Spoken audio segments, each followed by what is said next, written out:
Ambition. What do you associate with that word? Maybe hard work, perseverance, or focus? But perhaps you think of negative undertones. And that wouldn't be uncommon today. Often ambition is accompanied by many ungodly values.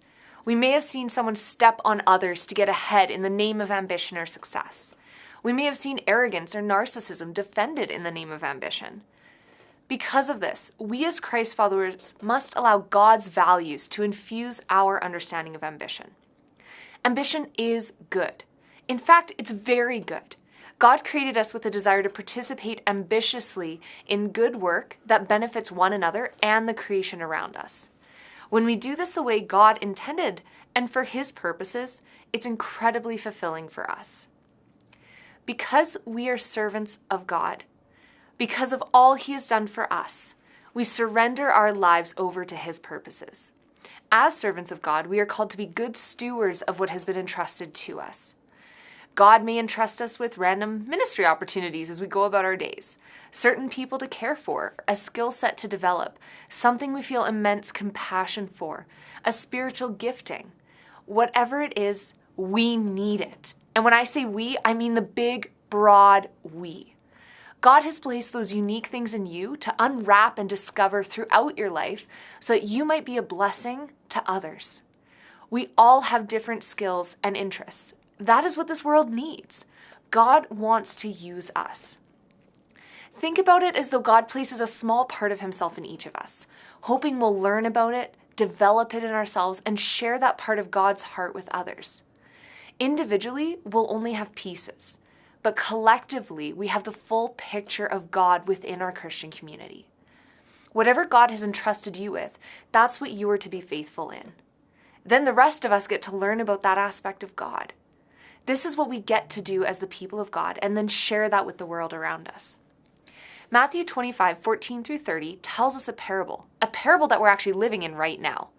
Just as Jesus ascended to be with the Father and entrusted us with His ongoing ministry in the world, the parable parallels this, telling us of a master who goes on a journey and entrusts his servants with his wealth. Isn't that a neat comparison?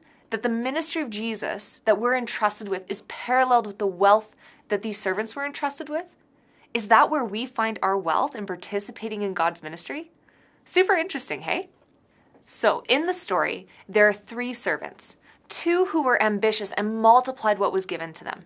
The master returns, just as Jesus will, and sees the results of the servant's ambition and is ecstatic. Well done, good and faithful servant. You've been faithful with a few things. I will put you in charge of many things. Come and share your master's happiness. Wouldn't it be wonderful to hear God say that to us? But the 3rd servant was lazy. The lazy servant defends himself by saying that he was afraid. He presents the impression he had of his master as being unjust, covetous, and lacking compassion for his servants. This lazy servant justifies his choice to bury the money he was entrusted with rather than invest it. So he gives back to the master what he had been entrusted with and just hopes that nothing more will be required.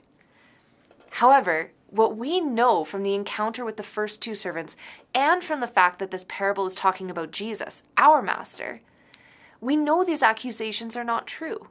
The master is loving, merciful, and just, willing to use even the smallest sign of faith for the greatest things. It is clear that this servant doesn't know his master very well. The master responds calling the servant wicked, first for neglecting the good that he could have done, and second for bringing false charges against the master. It's interesting to note how seriously God actually takes this.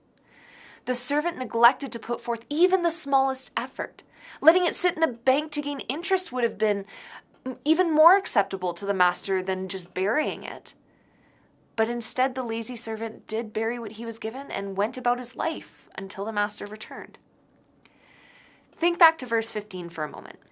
We know that the master had dispersed his wealth between the servants according to each servant's ability, meaning according to the servant's ability, their natural capacity that they had for Christ's service, the opportunities that would be provided by God for using the gift bestowed on him. The master knew what each servant was capable of, how they were skilled, and the opportunities that would be provided for them. The lazy servant wasn't given more than he could handle. He was not set up to fail. His life circumstances weren't stacked against him beyond what God knew would come. The master knew the servant was capable, skilled, and would have the opportunities. Sadly, it was the servant who did not steward what was entrusted to him. So we have to ask, what has God entrusted us with? What are you entrusted with? Have you taken that responsibility seriously? What have you seen God do because you have been willing to invest where he asked you to? Or have you made excuses for why you haven't? Are you an ambitious servant of God? We learned on the weekend that our ambition must always be aimed towards pleasing God, not toward pleasing other people. Aimed towards achieving what's valuable in God's eyes, not what's valuable in the world's eyes. Therefore, as we pursue these ambitions, we will never be required to compromise Christ-like living. If we feel like we have to compromise a value to get closer to the goal we're ambitiously pursuing, we can know for certain that the end will not justify the means in God's eyes. Christian values are the guideline and evaluation of whether we are honoring God in our ambition. This is the key to living ambitiously for God's purposes. It will never compromise God's values. Ambition is very good. God created us with a desire to participate ambitiously in good work that benefits one another and the creation around us. And when we do this the way God intended and for his purposes, it's incredibly fulfilling to us. We often don't know for sure what the outcome of that ambition will always look like. And even if we have guesses, we should hold them loosely as God guides us step by step. The steps and the outcome will look a little different for everyone. And there's no need to compare. All that we need to know is that we are to be servants of God who faithfully steward what has been entrusted to us and to do it with godly ambition.